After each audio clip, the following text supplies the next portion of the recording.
এবার ঈদেও হয়নি ফেরা ঘরে, প্রিয়জন ছাড়া ঈদ কাটে মোর একলা অচিনপুরে। নিঃসঙ্গতা কুরে কুরে খায় তবুও মুখে হাসি, আমি যে প্রবাসী, আমি যে প্রবাসী।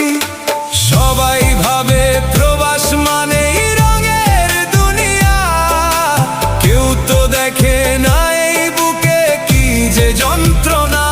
তবুও ভালো থাকুক তারা যাদের আমি ভালোবাসি, আমি যে প্রবাসী, আমি